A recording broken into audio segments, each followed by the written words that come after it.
हेडाक कि मुंडबिंधा आम सोसाइटी गोटे कमन डिजीज आउ देखा गले प्रायतः 60 ରୁ 70% लोक केबे ना केबे लाइफ टाइम रे मुंडबिंधा होता है। फीमेल मानक केस एटा बहुत अधिका ड्यू टू सम हार्मोनाल डिस्टर्बेंस आउ मुख्यतः 20 ରୁ 40 वर्ष बयस मध्य देखा जाए किंतु बेले बेले आम देखुचे यंग एज रे भी देखा जाउची चाइल्डहुड माइग्रेन देखा ओल्ड एज भी देखा। तो जोटा आमर आगुरु जो आमर कॉन्सेप्ट थिला माइग्रेन खाली फीमेल मानकू आउ यंग एज देखा जाए से कॉन्सेप्ट आउ नाही कौनसी वर्ग लोक को कौनसी समय माइग्रेन देखा दे थाए आकु निहाती भाव में डायग्नोसिस करबा इम्पोर्टेंट। प्रथमतः मुंडबिंधा आमर दुई भाग में विभक्त कराई यथा प्राइमरी हेडाक एवं सेकेंडरी हेडाक। सेकेंडरी हेडाक से ही मुंडबिंधा को कहुए जो थे ब्रेन भितर किसी असुविधा थाए कि किसी पैथोलॉजी थाए यथा आपण ब्रेन ट्यूमर हो ब्रेन रो प्रेशर बढ़ी जाऊ ब्रेन स्ट्रोक हो ब्रेन इन्फेक्शन हो किंबा कौनसी ब्रेन रे किसी डिजीज थिले किंबा पैथोलॉजी थिले जदि मुंडबिंधा हुए सेटा को आम सेकेंडरी हेडाक कही था एवं से आम जदि सीटी स्कैन किंबा एमआरआई किसी इमेजिंग करा जाए तो आम ब्रेन किसी रोग पाई था। एटा है गोटे टाइप रो सेकेंडरी हेडाक किंबा सेकेंडरी मुंडबिंधा। एटा रे माने less common as compare to primary हेडाक।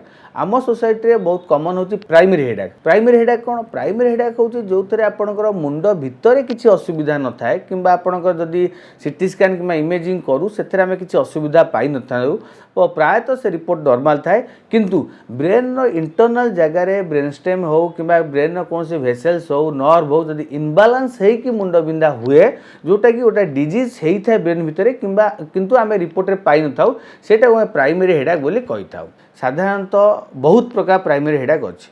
प्रथमतः आम माइग्रेन बोली भावी था गोटे द्वितीयतः टेंशन टाइप हेडाक तृतीयतः ट्राइजेमिनाल ऑटोनोमिक केफालजिया एवं आहुरी किसी रेयर हेडाक अच्छी जोटा कि प्राइमरी एक्जोशनल हेडाक प्राइमरी हिप्निक हेडाक निमुलार हेडाक। तो एमती विभिन्न प्रकार प्राइमरी हेडाक अच्छी। कॉमनली कहवाकू गले माइग्रेन टेंशन टाइप हेडाक एवं ट्राइजेमिनाल ऑटोनोमिक केफालजिया कि ट्राइजेमिनाल हेडाक आम सोसाइटी कि आम भारत में बहुत कॉमन। आम पई निहाती जानिबा इम्पोर्टेंट होची माइग्रेन हेडाक कहीं से हेडाक बहुत सीवियर होता है एवं बहुत डिजेबलिंग कंडीशन थाए माने तार बहुत प्रकार कॉम्प्लिकेशन भी आगु देखा जाए। कारण भितर प्रायतः आम माइग्रेन जोटा कि भाभी थाउ सेटा जेनेटिक किंबा एनवायरनमेंट फैक्टर थाए। जेनेटिक फैक्टर गोटे जदि आप देखिथे जो मानक माइग्रेन होता है से बापा माँ भाई भौणी से केबे ना केबे हेडाक हिस्ट्री थाए।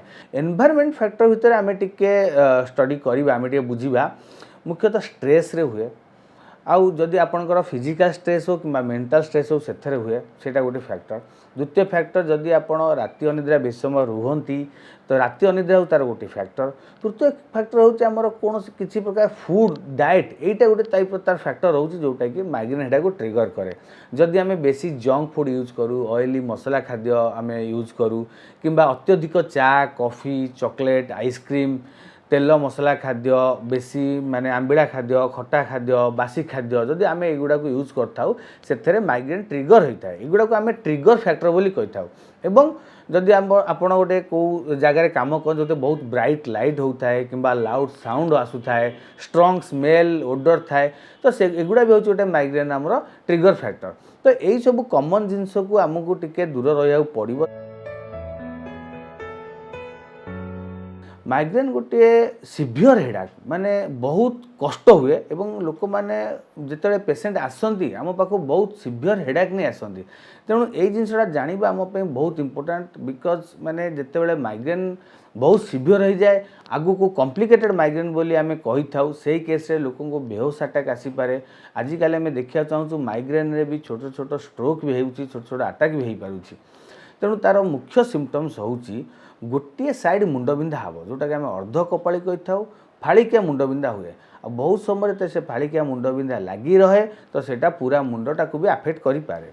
साधारणतः यह 4 ରୁ 72 घंटा पर्यंत मुंडबिंधाटा हुए मोर देन 4 आवर किंबा मैक्सिमम केस रे गोटे दिन यहाँ लगी रहे।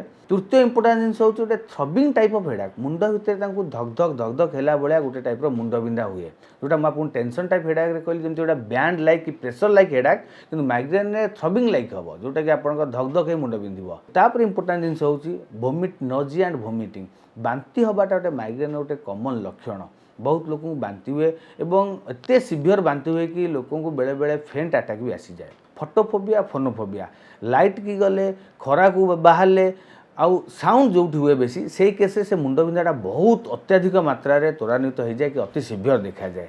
तो एगुड़ा हूँ migraine typical feature.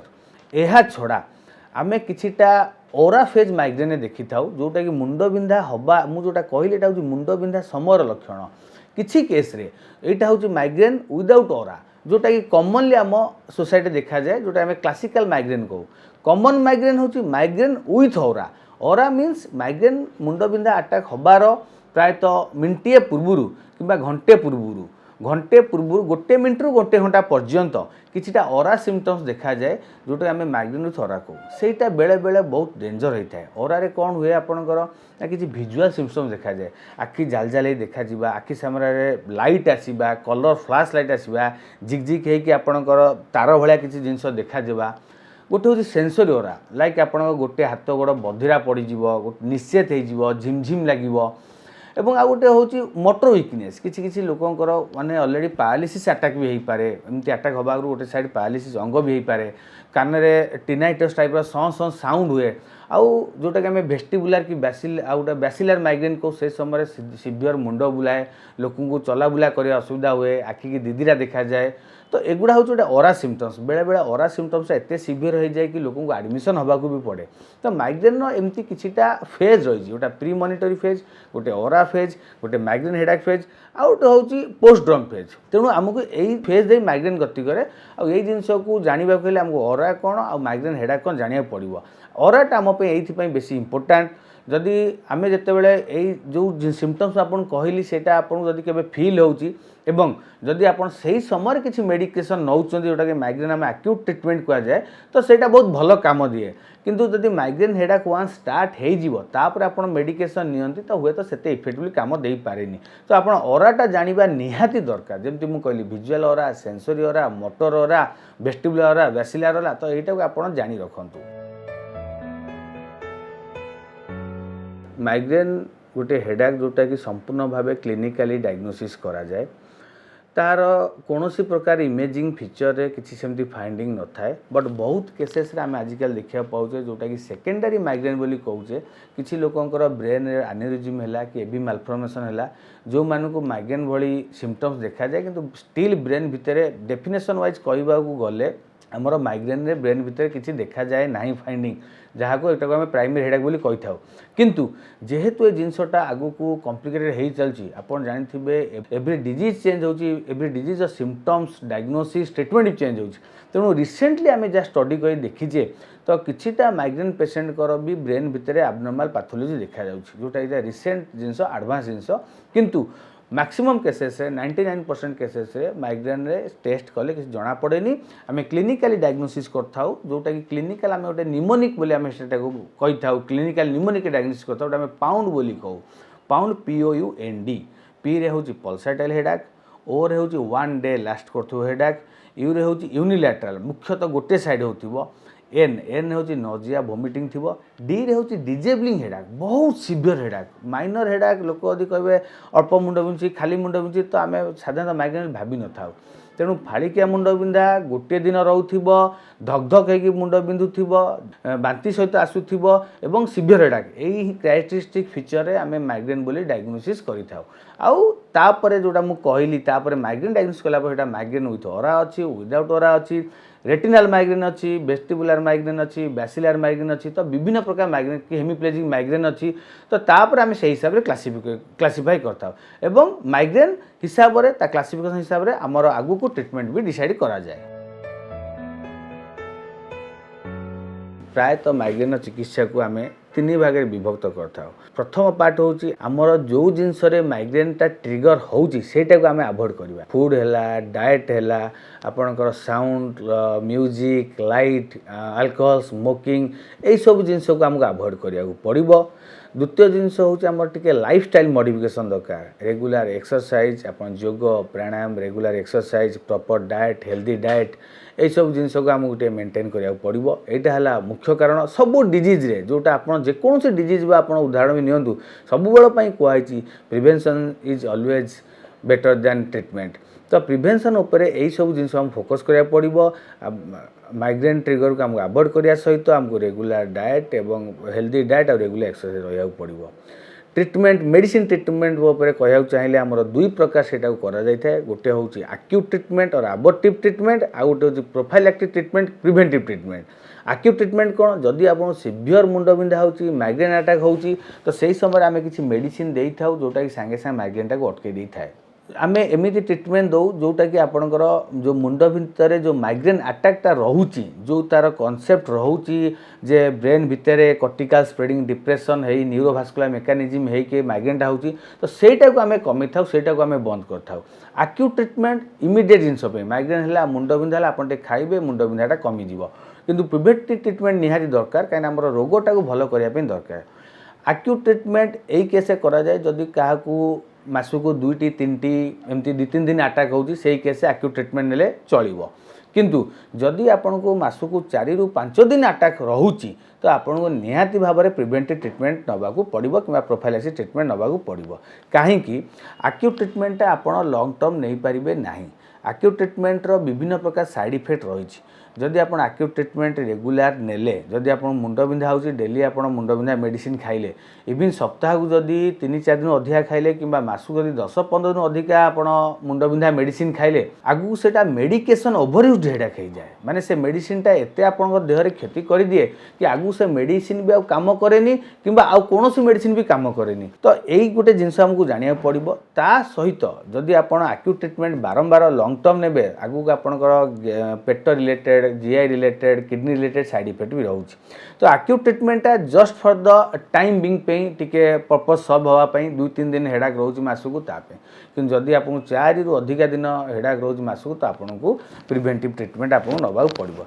Preventive treatment साधारणतः 6 मासरू वर्षे पर्यंत दिखाई थाए डिपेंडिंग अपन द केते रेट अच्छी केते सीवियर अच्छी माइग्रेन कौ टाइप माइग्रेन अच्छी तो ये आम क्लिनिकाली डिसाइड कर आम ट्रिटमेंटा आरंभ करता। एक्यूट ट्रिटमेंट आपणकर किसी ट्रिप्टान्स टाइप ड्रग रोचे एवं किसी सिंपल पेनकिलर टाइप ड्रग्स रोचे एवं आपन प्रिवेंटिव थेरापी आपन बीटा ब्लॉकर रोचे एंटी डिप्रेसेंट रोचे किसी एंटी एपिलेप्टिक ड्रग रोचे एवं जोटा मु कहली आपनकर प्रोपानोल हो वाल्प्रोएट हो टोपिरामेट हो आमिट्रिप्टिलिन हो एगुड़ा कॉमन यूज ड्रग एवं जदि ये ड्रग को रेस्पॉन्ड न करे तो आजिकल नुआ भी एडवांस इंजेक्शन आसीगलानी बोटुलिनम टॉक्सिन जोटा कि रेजिस्टेंस केस रे जदि आपनकर प्रिवेंटिव ए ड्रग्स गुड़ा रेस्पॉन्ड करूनी तो आम से केस रे टॉक्सिन बोटुलिनम टॉक्सिन इंजेक्शन दे थाउ जदि आपनकर माने प्रिवेंट अटैक फर्दर प्रिवेंट करिया लगी जो मान अति क्रॉनिक हो जाए तो ये स्टेप बाय स्टेप अप्रोच अच्छे किंतु आपन केस रे जानिबा निहाती दरकार। जदि आपन को केबे माइग्रेन अटैक होउची हुए तो संभवतः सही मोमेंट रे आपन किछटा पेन किलर नहीं पारंते एक्यूट ट्रिटमेंट पे किंतु सेटा को रेगुलर अभ्यास न पके आपन यथाशीघ्र डाक्टर को परामर्श करंतु कहीं तार प्रिवेंटिव ट्रिटमेंट निहाती दरकार। एक्यूट ट्रिटमेंट एबे आम पई बहुत इंपोर्टेंट कहीं मेडिकेशन ओभरयूज हेडाक कौन जानिया पड़ो। जदि आपण गोटे मसेरे 10 रु 15 दिन आपन जदि नौछंती एक्यूट ट्रिटमेंट किंबा पेनकिलर टाइप जिनस नौछंती तो आगू सेटा मेडिकेशन ओभरयूज हेडाक हो जाए जोटा कि गोटे क्रॉनिक माइग्रेन स्टेट को पलाए और सेटा ट्रिटमेंट करा बहुत डिफिकल्ट। तो आपण बारंबार पेनकिलर नहीं सेटा को अभ्यास रे पकांतुनी जहाँफल आगू को आमको ट्रिटमेंट कराटा बहुत कष्ट हम। तेणु आम अवेयरनेस आपण मानक यही जिनस कही रखी जेबे भी आपन को कौन भी मुंड बिंधा हो जदि आप देखुं सेटा लगी रोचे और आपको असुविधा कौच आप संगे संगे डाक्तर को परामर्श करूँ। सबु बेले मुंड बिंधाटा को आप साधारण मुंड बिंधा बोली भावतुनी आउ समस्त को यहीटा मोर रिक्वेस्ट रहा जो ओभर द काउंटर आप मेडिसिन नहीं कि खाई दौरान विदाउट डॉक्टर्स किसी कंसल्टेशन कि डाक्तर परामर्श न करी से जिनस अवॉइड करूँ। यही सामान्य मुंड बिंधा काली की माइग्रेन हो पारे और ताठू अधिक भयावह डिजीज हो पारे। तेणु आपण मानी आपण परिवार जेबे भी आपन को किसी एमती असुविधा होची आपण संगे संगे डाक्तर को परामर्श करूँ। विभिन्न रोगर कारण और निराकरण संपर्क में डाक्तर ठारू जानिबा पई स्वास्थ्य plus Odia YouTube channel subscribe करंतु।